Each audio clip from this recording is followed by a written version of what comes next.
ये है दिल्ली दर्पण। नमस्कार, दिल्ली दर्पण टीवी देख रहे हैं आप। मैं हूं आपके साथ पुनीत गुप्ता। बाहरी जिले में हम हैं। बाहरी जिला अध्यक्ष भजन शुक्ला हमारे साथ हैं बातचीत करने के लिए। केंद्र सरकार ने बजट पास करने के बाद अब जो भाजपा कार्यकर्ता हैं वो तैयारी कर रहे हैं कि हर व्यक्ति तक वो बजट लेके जाया जाए, उसकी जो खूबियाँ हैं वो लोगों तक पहुँचाई जाए। भजन शुक्ला जी से बातचीत करते हैं। अखिलेश यादव जी बोल रहे हैं और राहुल गांधी जी बोल रहे हैं आम आदमी का बजट नहीं है। आप कह रहे हैं आम आदमी का बजट। वो आम आदमी का मतलब समझते हैं? आम आदमी क्या होता है? उनका आम आदमी तो हार्वर्ड है, राहुल गांधी को तो हार्वर्ड है। और अखिलेश यादव जी का जब से सत्ता से बाहर गए उनको कुछ किसी से लेना देना नहीं है, तो उनको पता ही कुछ नहीं चलता ना कि रियल में क्या है। आम आदमी का बजट है। आम आदमी का बजट कैसे है? आज देश में जो है 1 साल से पीछे कोरोना का संकट चलता रहा है और कोई भी पार्टी मैदान में नहीं रही। सारे पार्टी वाले भाग गए डर के मारे। केवल देश के यशस्वी प्रधानमंत्री और हमारी स्टेटों की सरकार और भारतीय जनता पार्टी के कार्यकर्ता ही मैदान में रहे। 35,000 करोड़ रुपए वैक्सीन के लिए दिल्ली भारत सरकार ने दिए हैं। तो ये छोटी बात है? किसको लग रहा है टीका? स्वास्थ्य कर्मियों को लग रहा है, सफाई कर्मियों को लग रहा है। तो सबसे पहले आम आदमी जिन्होंने इतना बड़ा काम किया कोरोना में, अपनी जान की परवाह नहीं की और उसके बाद काम करते रहे, आज उनके वैक्सीनेशन के लिए 35,000 करोड़ रुपए की व्यवस्था सरकार ने की है मंदी में भी।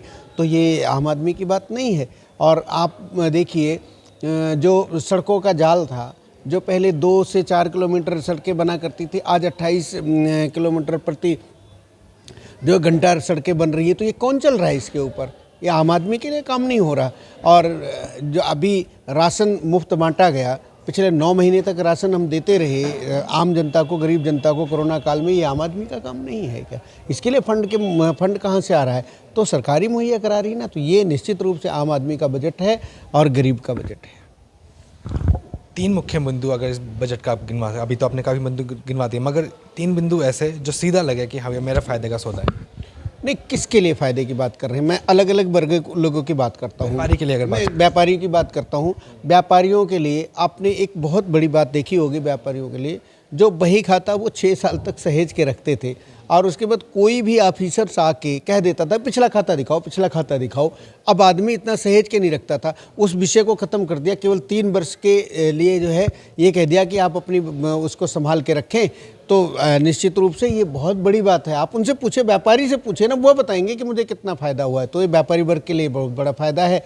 और व्यापार करके लिए ई कॉमर्स और ई डिजिटल सारी चीज़ें हो गई हैं। ये व्यापारियों को ही फ़ायदा है इस चीज़ का। ठीक है, एक चीज़ और भी बातचीत करेंगे। किसान आंदोलन पर हमने आपसे कई बार बातचीत की है। अब इंटरनेशनल होता दिख रहा है, कई सेलिब्रिटीज़ नेशनल ट्वीट कर रहे हैं। अब उसका असर देख विपक्षी पार्टी कह रहे हैं कि ट्वीट का असर ये हो रहा है कि गाजीपुर से कीलें हट गई हैं और 4G जम्मू कश्मीर में शुरू हो गया। नहीं, ये बेकार की बातें हैं। इंटरनेशनल जो इशूज़ होते हैं, ये कोई इंटरनेशनल इशू नहीं है, ये हमारा इंटरनल इशू है। हमारे देश का इशू है, हमारे देश के किसान हैं और हमारे देश की सरकार है। विदेश में बैठे कुछ लोग, क्या होता है, ये आज की बात नहीं, बहुत लंबे समय से हमारी जो कुछ विपक्षी पार्टियां हैं, जैसे कांग्रेस है, कम्युनिस्ट पार्टी है, इनके तार हमेशा विदेश से जुड़े रहे। और ये अपना जब इनका अभियान यहाँ फेल होता है तो विदेश से अपना अभियान चलाते हैं। नहीं तो क्या मतलब है? जो वो, मेरे तो नाम भी नहीं मुझे पता, वो रिहाना फिहाना कौन कौन है, इनको जो है इनको पता है कि मेथी क्या होती है, धनिया क्या होती है, किसान क्या होते हैं? इनको पॉप सिंगर को क्या पता है कि भाई किसान क्या होते हैं? तो ये क्या है कि हमारी जो विरोधी पार्टियां हैं, ये यहाँ तो निपट नहीं पा रही ना मोदी सरकार से। तो इनको लगता है कि विदेश में जाके शरण मांगे और उनसे ट्वीट करवाएं, लेकिन उससे कुछ भी होने वाला नहीं। आपने देखा होगा कि उनके ट्वीट के बाद कितना ट्रोल हुए हैं वो लोग। आपने देखा होगा ट्विटर पर भी ट्रोल हो रहे हैं लगातार। तो देश की जनता विदेशी हस्तक्षेप को सहने को बिल्कुल जो है तैयार नहीं है। इसका प्रतिकार उनको मिल रहा है। और रही बात किसानों की, हमारे देश के किसान हैं, हमारे देश के किसानों के लिए, हम अपने देश के किसानों के लिए कुछ भी सहने, सुनने और करने के लिए तैयार हैं। हमारे देश के नागरिक हैं, लेकिन विदेशी हस्तक्षेप को हम किसी हालत में बर्दाश्त नहीं करेंगे। जिलाध्यक्ष हैं आप, सब चीज़ का नॉलेज रखते हैं। एक चीज़ और जानना चाहूँगा, कब ख़त्म होगा आंदोलन? क्या पीछे एक्चुअल क्या है पुनीत जी, आंदोलन ख़त्म होने का तो क्या बताएं कि कैसे ख़त्म हुआ। क्योंकि जब सॉल्यूशन पे बात की जाए तो उसका सॉल्यूशन निकले। जब सॉल्यूशन पे बात ही नहीं की जा रही। अभी हमारे देश के जो है कृषि मंत्री ने कल कहा है कि विपक्षी पार्टियां और किसान कहता है काला कानून है। इसमें काला क्या है, एक बार काला तो बता दो। दिक्कत किस चीज़ से वो तो बता दो, उसका जवाब ही नहीं इनके पास। एक ही बात कहते हैं कि भाई ये जो है आप तीनों बिल वापस लो, तीनों बिल वापस लो, तीनों बिल वापस लो, यानी मतलब आप जो मर्जी वो पहले जो है धारा 370 हटी तो बोले कि जिसको दोबारा लगा दो। राम मंदिर की बात आ रही है तो बोले जी यहाँ सुनवाई नहीं होनी चाहिए थी, तो राम मंदिर का इशू क्यों ला दिया। सीएए की बात हो रही है तो कह रहे जी आम नागरिक को भी भगा देंगे। तो इनका एक ही विजन है कि जब भी देश की सरकार जो देश के हित में काम करना चाहिए वो हर चीज़ पे मुद्दा उठा रहा है। आप बताओ, एक भी किसी भी सशक्त विपक्ष और जो है लोकतंत्र में जो विपक्ष अच्छा विपक्ष होता है उसको चाहिए कि सकारात्मक विपक्ष की भूमिका निभाए और जो भी सरकार अच्छा कार्य करे उसका समर्थन करे। और इसका उदाहरण हमारे देश में जब भारतीय जनता पार्टी विपक्ष में रही है तो हमने उदाहरण दिया है। माननीय हमारे प्रधानमंत्री अटल बिहारी वाजपेयी जी थे जो विपक्ष के नेता थे, तो उनको सरकार की बात रखने के लिए विदेश में भेजा गया। तो किस लिए भेजा गया था? क्योंकि विपक्ष को भी चाहिए कि जब सरकार अपनी सकारात्मक काम कर रही है तो उसका साथ दे। लेकिन कांग्रेस और दूसरी विपक्षी पार्टियां इतनी हताश और निराश हो गई हैं कि अच्छे कामों में भी उनको कमियां नज़र आ रही हैं। तो अब हम क्या करें उसमें? दिल्ली की बातचीत करते हैं। एमसीडी के सेमीफाइनल, इसको उपचुनाव आ रहे हैं, आप भी सेमीफाइनल मान रहे हैं इसको?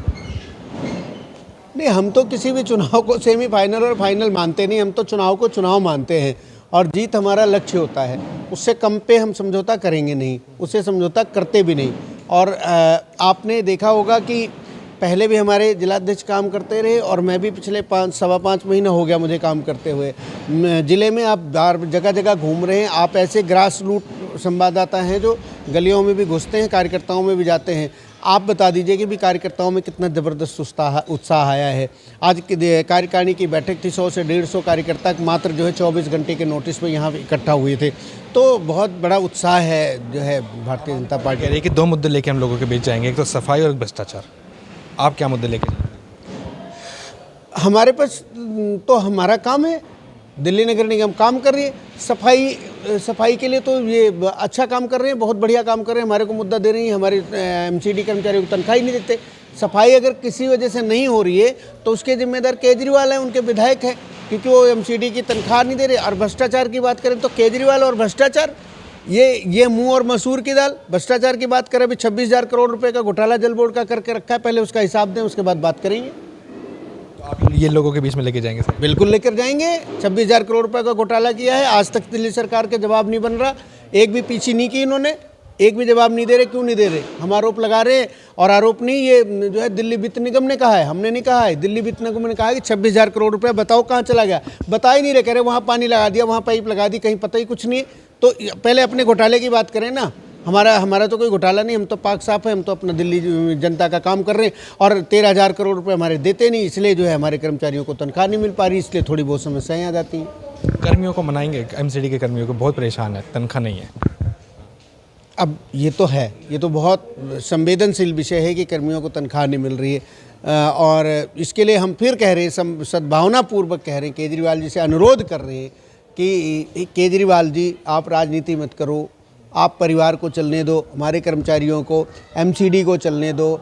एमसीडी को अगर आप रोकोगे तो ये रोज़ कर्मचारियों से ज़्यादा जनता में बढ़ता चला जा रहा है और इसका खामियाजा आपको भुगतना पड़ेगा। लेकिन मुझे इतना पता है कि ये लोग बहुत निर्दयी लोग हैं और संवेदनहीन लोग हैं, इनमें कठोर दिल लोग हैं। इनको आहें नहीं दिखती हैं, कर्मचारियों की मांगें नहीं दिखती हैं, कर्मचारियों का रुदन नहीं दिखता है। तो ये लेकिन लोकतंत्र है, जनता तो इनको सबक सिखाएगी और कर्मचारी भी इनको सबक सिखाएंगे जब समय आएगा। तो ठीक है। ये थे बजरंग शुक्ला जी, एमसीडी उपचुनाव में लोगों के बीच जाने के तैयार हैं और जो मुद्दे हैं उन तक को लेके जाएंगे कि एमसीडी चुनावों को सेमीफाइनल की तरह से देखा जा रहा है और आने वाले चुनावों में रिजल्ट क्या आता है ये दिल्ली की जनता बताएगी। दिल्ली दर्पण टीवी के लिए पुनीत गुप्ता। लेटेस्ट खबरों के लिए सब्सक्राइब करें हमारा YouTube चैनल या फिर लॉग ऑन करें www.delhidarpantv.com। खबरों की कवरेज और विज्ञापनों के लिए संपर्क करें इस नंबर पर।